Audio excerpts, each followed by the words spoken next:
Masih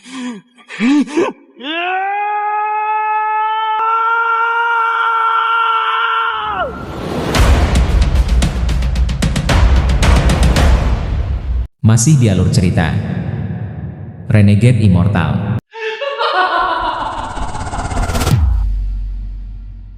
Chapter 743. Setelah melihat beberapa kali, Wang Lin mendarat. Pembatasan ini tidak terlalu besar, hanya sekitar beberapa ribu kaki lebarnya. Apa yang indah tentang pembatasan ini adalah bahwa hal itu terjalin dengan gunung di dekatnya, jadi itu sangat tersembunyi. Jika Wang Lin tidak yakin bahwa tidak ada batasan di sini sebelumnya, maka dia bisa dengan mudah melewatkan ini. Yang lebih penting adalah energi spiritual celestial yang diberikan oleh pembatasan ini. Pembatasan ini mengandung energi spiritual celestial yang menyatu dengan lingkungan. Ini luar biasa. Namun, justru energi spiritual celestial inilah yang merupakan kekurangannya. Bagaimanapun, ini adalah dua jenis energi spiritual celestial, dan mereka tidak akan sepenuhnya bergabung dalam waktu singkat. Wang Lin menarik pandangannya dan menyimpulkan batasan dalam pikirannya. Saat dia akan melangkah maju, dia memikirkan sesuatu. Tunggu. Dengan seberapa cerdik pembatasan ini, celah seperti itu seharusnya tidak ada. Energi spiritual celestial bisa dihilangkan, membuat batasan lebih tersembunyi. Dengan seberapa terampil orang yang membuat batasan itu, orang itu seharusnya tidak melakukan kesalahan semacam ini. Wang Lin sedikit mengerutkan kening sebelum menyebarkan akal ilahi dan tidak menemukan petunjuk untuk kilometer. Dia merenung sejenak dan bergumam, aneh, jelas ada aura pembatasan, tapi aku tidak melihat batasan. Mungkinkah saya melihat sesuatu? Matanya menyala sebelum menghilang di cakrawala. Dia terbang menuju tepi fragmen dan benar-benar menghilang. Waktu perlahan berlalu. 1 jam kemudian, pada batasan 100 kaki ke sisi gunung, riak muncul dan 2 orang berjalan keluar. Keduanya adalah pria dan wanita yang bertemu Wang Lin sebulan lalu. Wanita itu menatap dengan kebencian di mana Wang Lin menghilang dan berkata dengan ketidakpuasan, "Tidakkah Anda mengatakan bahwa batasan Anda dapat menggabungkan palsu dengan kenyataan dan menarik semua kultivator pada fragmen ini? Kenapa orang itu tidak tertipu tadi?" Pria di sebelahnya sedikit mengernyit dan berkata, "Mungkin orang itu belum benar-benar pergi. Kita seharusnya tidak muncul begitu cepat." Wanita itu dengan dingin berkata, "Jangan mencoba menghindari subjek, aku bertanya padamu." Pria itu menghela nafas dan berbisik, "Mungkin dia sudah melihatnya. Jangan terlalu memikirkan orang lain. Tidakkah kamu mendengar orang itu bergumam pada dirinya sendiri bahwa dia bahkan tidak bisa melihat bahwa ada batasan? Sebelumnya, saya mengatakan kepada Anda untuk meninggalkan lebih banyak kekurangan, tetapi Anda terlalu merasa benar sendiri." Wanita itu agak tidak puas dan nadanya menjadi lebih buruk. Pria itu mengungkapkan sedikit jijik di matanya, tapi itu sangat tersembunyi. Dia dengan jelas berkata, "Penggarap yang datang ke alam surga guntur adalah orang-orang yang telah berkultivasi untuk waktu yang lama dan sangat cerdas. Jika saya meninggalkan terlalu banyak kekurangan, tidak ada yang akan percaya. Jika saya tidak meninggalkan kekurangan sama sekali, bahkan jika pembudidaya langkah kedua datang, saya yakin mereka tidak akan melihatnya." Kilatan niat membunuh muncul di mata wanita itu dan dia dengan dingin tersenyum. "Li Yuan, kamu punya nyali. Apakah Anda mengatakan waktu kultivasi saya terlalu pendek?" Pria itu merenung dalam waktu yang lama dan dengan hormat berkata, "Jiwa kehidupanku ada di tangan keluargaku, bagaimana aku berani?" Wanita itu dengan dingin berkata, "Ada baiknya kamu ingat. Jika bukan karena kakek saya, yang mengasihani Anda dan memberi Anda pil, Anda akan mati 100 tahun yang lalu dengan cedera Anda." Li Yuan mengungkapkan ekspresi pahit dan menghela nafas. Ekspresinya tiba-tiba berubah dan dia berbisik, "Cepat kembali ke batasan saya, seseorang akan datang." Saat dia berbicara, dia melangkah maju. Wanita itu bahkan lebih cepat dan langsung melangkah ke riak. Keduanya memasuki riak dan segera riak menghilang. Bahkan jika seseorang memeriksa dengan akal ilahi mereka, yang mereka akan lihat hanyalah batu karang biasa. Sinar energi pedang datang dari jauh dan mengelilingi daerah itu sebelum mendarat. Kemudian cahaya menghilang, mengungkapkan seorang pria paruh baya. Orang ini menatap pembatasan dan berseru. Setelah melihat dengan hati-hati untuk waktu yang lama, matanya menyala dan akal ilahinya menyebar. Ketika dia tidak menemukan kelainan, matanya melepaskan cahaya misterius. Dia merenung sebentar sebelum mundur beberapa langkah dan menampar tasnya. Sinar cahaya putih segera melesat keluar. Ketika mendarat di samping, itu berubah menjadi boneka yang terbuat dari kayu. Boneka itu memiliki prasasti dan tanda yang terukir di atasnya yang mengeluarkan semburan cahaya putih. Tangan pria parubaya itu membentuk segel dan dia bergumam pada dirinya sendiri. Dengan satu titik jarinya, boneka kayu itu mulai bergerak perlahan. Itu menjadi lebih fleksibel sampai akhirnya seperti orang yang nyata. Itu melompat ke pembatasan, dan setelah berjalan beberapa langkah, mata pria parubaya itu menyala dan dia berteriak, "Meledak!" Tubuh boneka itu bergetar, cahaya putih semakin kuat, dan dengan keras, tubuh boneka itu runtuh. Guncangan dari keruntuhan dengan cepat menyebar dan memecahkan batasan, memperlihatkan lubang yang disembunyikan oleh batasan itu. Mata pria parubaya itu mengungkapkan kegembiraan.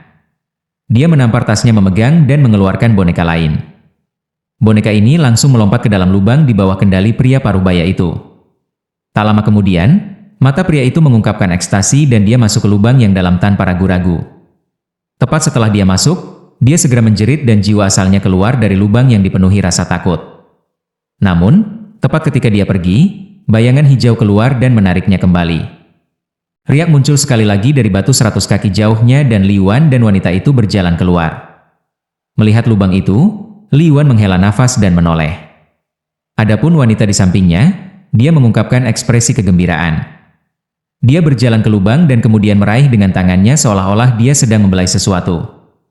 Dia dengan lembut berkata, "Jadilah yang baik, makan satu lagi dan kami akan mengubah tempat. Kali ini aku pasti akan membiarkanmu makan kenyang di Thunder Celestial Realm." Menarik. Sosok Wang Lin muncul tidak jauh. Dia tidak pernah pergi tetapi menggunakan ilusi sebagai penyamaran dan melihat pertunjukan yang bagus. Ekspresi wanita itu berubah ketika dia berbalik dan menatap Wang Lin, yang tiba-tiba muncul. Dia mengerutkan kening dan hendak berbicara ketika Li Yuan melangkah maju, berdiri di depan wanita itu. Dia menggenggam tangannya di Wang Lin dan perlahan berkata, "Rekan kultivator, sebelumnya, kami menyinggung Anda tentang masalah pembatasan. Sekarang juga, kenapa kamu membuang-buang waktu dengannya? Level kultivasi orang ini sama dengan kita. Jika kami berdua menyerang, kami bisa memberinya makan ke hewan peliharaanku." Wanita itu mendengus dingin dan maju ke depan. Dia menampar tasnya memegang dan penggemar bulu segera muncul. Kipas itu terbang dengan niat membunuh yang ganas ke arah Wang Lin. Li Yuan tersenyum pahit saat tangan kanannya membentuk segel dan pembatasan segera muncul. Pembatasan digabungkan bersama dan mulai menyerang Wang Lin. Ekspresi Wang Lin tenang, dia bisa dianggap sebagai kultivator langkah pertama atas. Pada saat ini, dia menyerbu ke depan dan menjentikan jarinya, menembakkan petir. Baut guntur menabrak kipas bulu. Guntur menghilang dan kipas bulu runtuh tanpa kemampuan untuk menolak. Karena harta sihirnya hancur, serangan balik itu menyebabkan tubuhnya bergetar hebat dan dia mengeluarkan darah. Dia kemudian mundur beberapa langkah dan wajahnya dipenuhi dengan ketakutan. Wang Lin hanya mengambil satu langkah. Alih-alih kipas, apa Wang Lin lebih memperhatikan adalah pembatasan Li Yuan. Pembatasan dibagi menjadi 18 pembatasan yang tumpang tindih dan terhubung satu sama lain. Pembatasan ini sangat aneh. Jika seseorang melihatnya murni dengan maksud untuk memecahkannya, itu akan membutuhkan waktu untuk melakukannya. Namun, sekarang ini adalah pertempuran. Mata Wang Lin menyala. Dia tidak mencoba memecahkannya tetapi mengangkat tangannya. Guntur di dalam jiwa asalnya muncul sekali lagi, membentuk telapak tangan raksasa. Telapak tangan menabrak langsung ke arah 18 pembatasan yang tumpang tindih dan saling berhubungan. Setelah beberapa poni, 18 pembatasan runtuh satu persatu karena mereka tidak mampu menahan kekuatan telapak tangan. Setelah semua pembatasan runtuh, telapak tangan masih belum menghilang dan mendarat langsung di dada Li Yuan. Li Yuan batuk darah, wajahnya pucat, dan dia mundur beberapa langkah. Dia menatap Wang Lin dengan tatapan tidak percaya. Pada saat ini, Wang Lin mengambil langkah kedua dan langsung melangkahi dua orang. Dia tiba di sebelah tempat pembatasan itu dan melihat ke dalam lubang. Ada awan energi yin hijau di dalam lubang. Pada saat Wang Lin melihat ke bawah, energi yin terbang keluar, membentuk tengkorak besar yang memancarkan cahaya hijau dan segera bergegas untuk melahap Wang Lin. Mata Wang Lin mengungkapkan cahaya aneh dan dia dengan lembut berkata, "Hantu surgawi." Pada saat ini, wanita itu mengungkapkan ekspresi ngeri dan berteriak, "Makan dia." Tengkorak yang dibentuk oleh hantu surga mengeluarkan lampu hijau yang membuat dunia terlihat hijau. Saat bergegas menuju Wang Lin, ada kilatan cahaya dari antara alis Wang Lin dan Karma Whip tiba-tiba muncul. Saat cambuk muncul, segera mencambuk hantu surgawi. Hantu surgawi mengeluarkan jeritan sengsara dan sejumlah besar gas hijau dilepaskan dari tubuhnya. Itu akan mundur, tapi bagaimana Wang Lin membiarkannya lolos? Cambuk karma segera membungkus hantu surga dan menariknya kembali. Kemudian Wang Lin mengeluarkan bendera 1 miliar jiwa dan segera melemparkan hantu surgawi ke dalam. Dengan ini, kemungkinan memperbaiki penjaga langit kedua akan jauh lebih besar. Wang Lin berbalik dan menatap Li Yuan dan wanita itu. Wanita itu mengungkapkan ekspresi ketakutan. Dia tidak bisa membayangkan bagaimana orang ini dapat dengan mudah menangkap hantu surgawi yang telah dibesarkan oleh keluarganya selama bertahun-tahun. Ekspresi Li Yuan sangat. Baru saja, dia melihat cambuk yang tiba-tiba muncul di sebelah Wang Lin. Dia menghirup udara dingin dan berkata, dengan ekspresi yang kompleks, "Senior, kita berdua. Kalian berdua membuat batasan untuk menjebak orang tidak ada hubungannya denganku. Namun, karena kalian berdua berinisiatif untuk menyerang saya, maka saya tidak bisa melepaskan Anda dengan mudah." Ekspresi Wang Lin tidak menunjukkan kegembiraan atau kemarahan, tetapi kata-kata itu menyebabkan tubuh wanita itu bergetar. Li Yuan mendesah dalam hatinya. Dia merenung sejenak sambil memandang Wang Lin dan dengan hormat berkata, "Senior, masalah ini adalah kesalahan kami. Junior ini tahu tempat yang sangat rahasia di mana pembatasan ada dan mungkin harta celestial juga. Junior menawarkan tempat ini untuk menyelesaikan masalah ini." Wanita di sebelahnya tidak lagi memiliki semangat dan tidak berani berbicara. Chapter 744. Wang Lin menatap Li Yuan dengan senyum yang bukan senyum. Tatapannya seperti pedang yang langsung melihat ke dalam hati Li Yuan. Ekspresi Li Yuan tidak mengungkapkan kepanikan dan malah menjadi lebih tenang. Tidak ada rasa tidak nyaman ketika dia dengan hormat berkata, "Senior pasti bertanya-tanya mengapa Junior tidak pergi ke sana dan melanggar batasannya sendiri." Wang Lin menatap Li Yuan. Kecerdasan orang ini jauh dari sesuatu yang bisa dibandingkan wanita dan sama sekali tidak biasa. Dari apa yang dia dengar dari mereka berdua, orang ini diselamatkan oleh keluarga wanita itu, tetapi harga itu menyerahkan nyawanya. Namun, Wang Lin selalu merasa bahwa pertobatan mereka sebelumnya dipimpin oleh orang bernama Li Yuan seolah-olah dia sedang berusaha menunjukkan sesuatu. Ekspresi Li Yuan tetap netral, kemudian dia mengungkapkan ekspresi ketulusan dan berkata, "Pada hari-hari awal saya menemukan peta kuno yang menggambarkan area terlarang di alam surga guntur dari sebelum alam surga guntur runtuh. Junior percaya diri dalam menemukan tempat itu selama masih ada. Adapun batasan di sana, Junior 70% percaya diri dalam melanggar mereka." Ekspresi Wang Lin tidak berubah dan dia tidak berbicara. Jika Junior tidak salah, ada alat asal di dalam tanah terlarang. Ini adalah alat asal yang sepenuhnya dilestarikan. Jika pembatasan dapat dihapus, Senior dapat mengambil setengah dari alat asal. Wanita di samping Li Yuan membuka mulutnya, tetapi pada akhirnya dia memilih untuk tetap diam. Wang Lin menatap Li Yuan. Setelah sekian lama, dia tersenyum dan mengangguk. "Oke, tapi saat Wang Lin berbicara, dia tiba-tiba mengangkat tangan kanannya dan mengulurkan tangan. Tubuh wanita itu segera gemetar dan bayangan seperti hantu ditarik 3 inci dari tubuhnya. Semua ini terjadi dalam waktu yang sangat singkat. Wajah wanita itu pucat pasi, seolah-olah dia kehilangan banyak energi. "Saya perlu mendapatkan jiwa sebagai tindakan pencegahan keselamatan." Bayangan itu terkondensasi menjadi bola cahaya dan Wang Lin memasukkannya ke dalam tasnya. Ekspresi Li Yuan netral, tapi dia sangat waspada di dalam hatinya. Dia tahu bahwa kecerdasan orang ini tidak di bawah kecerdasannya. Orang ini memutuskan untuk mengekstraksi jiwa wanita ini daripada jiwa wanita itu. Mungkinkah bahwa orang ini telah melihat sesuatu? Juga, saya sangat tertarik dengan metode yang Anda gunakan untuk menyembunyikan batasan Anda. Tatapan Wang Lin jatuh pada Li Yuan. Li Yuan merenung sedikit sebelum mengeluarkan sepotong batu giok dan menghabiskan waktu lama menandainya. Dia kemudian memberikannya kepada Wang Lin dan berkata, "Karena senior tertarik, maka junior tidak akan pelit." Wang Lin menangkap batu giok. Setelah memindai dengan akal ilahi, ia segera mengerutkan kening. Pada saat ini, meskipun Li Yuan menunduk, dia masih melihat Wang Lin yang berkerut samar. Dia berpikir sendiri, kultivator ini aneh dan sangat berpengetahuan, kalau tidak dia tidak akan melihat melalui batasan saya sebelumnya. Namun, tidak peduli seberapa pengetahuan dia tidak bisa melihat melalui metode pembatasan saya. Sambil memikirkan sumber dari batasannya, Li Yuan merasa sedikit tertekan. Wang Lin memang tidak mengerti batasan ini. Bahkan dengan pemahamannya tentang pembatasan, ketika dia pertama kali melihat pembatasan di batu giok, dia merasa seperti dia tidak bisa membedakan kepala dari ekor. Pembatasan ini jelas berbeda dari pembatasan yang telah ia pelajari, dan itu mungkin bahkan bukan batasan celestial. Ketika dia mulai mengamati bagian dalam batu giok, 10 patung muncul. Ketika dia mencoba untuk memahami mereka mulai tumpang tindih dan menyebabkan pikirannya terguncang. Wang Lin menarik akal ilahinya. Meskipun dia tidak bisa melihat melalui itu, dia berhasil menemukan sesuatu yang familiar di dalamnya. Dia tidak menunjukkannya tetapi menyimpannya dan dengan lembut berkata, "Pimpin jalan." Li Yuan dengan cepat mengangguk dan tiba di sebelah wanita bernama Ge. Namun, wanita itu melambai padanya dan dengan mendengus melompat pada sinar energi pedang sebelum terbang ke kejauhan. Li Yuan tidak keberatan. Dia menggenggam tangannya di Wang Lin sebelum sinar cahaya muncul di bawah kakinya dan dia terbang ke langit. Wang Lin dengan tergesa-gesa mengikuti di belakang mereka. Matanya berkedip saat dia memeriksa Li Yuan.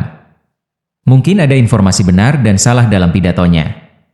Saat ini aku mulai bertanya-tanya apakah dia menghitung semua ini sejak pertama kali dia melihatku. Jika itu benar-benar terjadi, maka rencananya berjalan terlalu dalam. Wang Lin selalu curiga terhadap orang lain. Meskipun Li Yuan tampak biasa, Wang Lin selalu merasakan sesuatu yang misterius ketika berbicara dengannya. Jika apa yang dia katakan itu benar, maka aku bisa melupakan masalah ini. Namun, jika ada kebohongan yang tidak menguntungkan bagi saya, maka saya akan membunuh mereka berdua. Niat membunuh Wang Lin sangat tersembunyi. Wanita bernama Ge dipenuhi dengan kebencian, tapi dia tidak berani melampiaskannya pada Wang Lin. Namun, hatinya dipenuhi dengan kebencian terhadap Li Yuan. Jika bukan karena masalah dalam pembatasan Li Yuan, bagaimana itu bisa menarik orang itu? Saya hanya berhasil membuat koneksi dengan hantu surgawi saya, dan itu diambil oleh orang itu. Selain itu, jika orang itu menginginkan keamanan, mengapa dia mengambil jiwaku tetapi bukan milik Li Yuan? Semakin dia memikirkannya, semakin dia membenci Li Yuan. Tepat pada saat ini, Li Yuan terbang di sebelah wanita itu. Dia melihat ke depan dan berkata, "Saya ingat tempat itu tidak ada di fragmen ini. Kita harus melewati daerah guntur itu untuk menemukannya." Wanita bernama Ge mengeluarkan dengusan dingin dan tidak berbicara. Namun, suara Li Yuan tiba-tiba muncul di benaknya. "Nyonya Ge, aku sudah membungkus indera ilahi saya dalam batasan, jadi dia tidak bisa mendengar kita.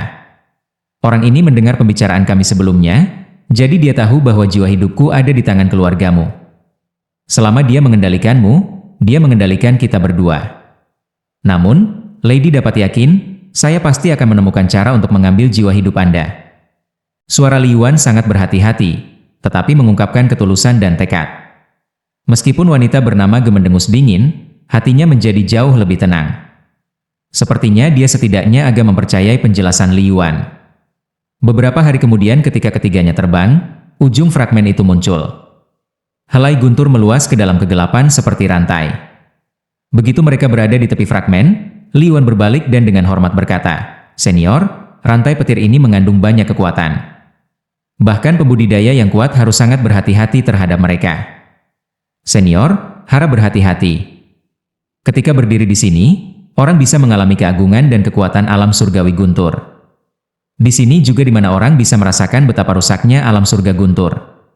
Jika seseorang melihat dari atas, ujung pecahannya adalah bentuk zigzag yang tidak beraturan. Seolah-olah sepasang tangan raksasa telah merobek pecahannya. Di tepinya ada lapisan tanah yang pecah yang memanjang ke bawah. Tidak ada akhir yang terlihat, hanya kekosongan tanpa akhir. Seolah-olah fragmen ini mengambang di kehampaan. Ketika berdiri di sini, orang bisa mendengar gemuruh-gemuruh di depan mereka. Suara itu terkadang kuat dan kadang-kadang lemah. Ini menciptakan ilusi yang membuat orang tidak tahu di mana mereka berada. Seolah-olah mereka berada di pusat dunia dan mereka menginjak kekosongan. Di sisi fragmen, helai guntur berkedip. Untaian guntur ini tampaknya dipaku ke sisi fragmen dan memanjang ke dalam kekosongan. Helai guntur tumpang tindih, membentuk rantai. Meskipun mereka tampak seperti mereka menyebabkan kehampaan, Wang Lin bisa membayangkan mereka terhubung ke fragmen lain di sisi lain. Seluruh alam surga guntur ini dihubungkan bersama dengan rantai guntur ini. Mereka seperti kabel yang menghubungkan sebagian besar fragmen dari alam surga guntur yang runtuh. Jika seseorang melihat ke bawah dari atas di alam surga guntur, mereka akan segera melihat semuanya. Semua fragmen dihubungkan bersama dengan rantai guntur ini, memungkinkan realm guntur celestial yang rusak tetap berdiri. Fragmen-fragmen itu benar-benar tampak seperti sepasang tangan raksasa yang memisahkannya. Wang Lin menghela nafas dalam hatinya. Aku seperti ketika dia melihat cetakan tangan raksasa di Rain Celestial Realm. Adegan ini membuatnya jadi dia tidak bisa tidak menebak apa yang terjadi bertahun-tahun yang lalu yang menyebabkan alam surga runtuh seperti ini. Bukannya Wang Lin tidak menduga bahwa ini disebabkan oleh para dewa kuno, tetapi ada banyak masalah dengan teori ini. Setelah merenung sebentar, Wang Lin fokus dan menatap Li Yuan dan wanita bernama Ge. Bagaimana kalian berdua bisa melewati rantai guntur ini? Li Yuan telah mengamati dari dekat ekspresi Wang Lin dan menemukan jejak kebingungan ketika mereka tiba di tepi fragmen dan melihat rantai guntur. Ini mengkonfirmasi spekulasi bahwa ini adalah perjalanan pertama orang ini ke alam surga guntur. Setelah mendengar pertanyaan Wang Lin, Li Yuan dengan hormat berkata, kunci untuk melewati rantai guntur tergantung pada Lady Ge. Wanita bernama Ge mendengus ketika dia menampar tasnya memegang dan pedang besi hitam terbang keluar. Pedang ini terlihat sangat normal tanpa ada yang istimewa tentang itu. Namun, setelah itu muncul, Wang Lin memperhatikan Li Yuan mengungkapkan sedikit kegembiraan yang tak terkendali, tapi itu dengan cepat disembunyikan. Persis saat kegembiraan itu menghilang, dia tampak santai melihat Wang Lin. Setelah menemukan bahwa Wang Lin tidak memperhatikannya, dia sedikit santai. Wanita bernama Ge itu menatap pedang besi. Dia menggigit ujung lidahnya dan meludahkan darah. Lalu tangan kanannya bergerak dan dia menggambar rune dengan darah. Rune yang sama muncul di antara alisnya dan muncul bersamaan dengan yang dia gambar seolah-olah mereka memeriksa apakah mereka cocok. Kemudian rune tiba-tiba jatuh di atas pedang besi. Pedang itu bergetar dan lingkaran cahaya menyebar. Li Yuan menekan kegelisahan di hatinya, melangkah ke cahaya, dan mendarat di pedang. Dia berdiri dalam posisi yang aneh, dia ada di ujung pedang. Punggungnya menghadap Wang Lin dan wajahnya mengungkapkan sedikit kenangan. Pada saat kaki Li Yuan mendarat, mata Wang Lin menyipit dan menatap kakinya. Wang Lin tampaknya telah memperhatikan sesuatu, dan kilat melintas di matanya. Wanita bernama Ge mengerutkan kening sebelum melangkah maju dan mendarat di gagang pedang. Lanjut di video chapter berikutnya. Terima kasih.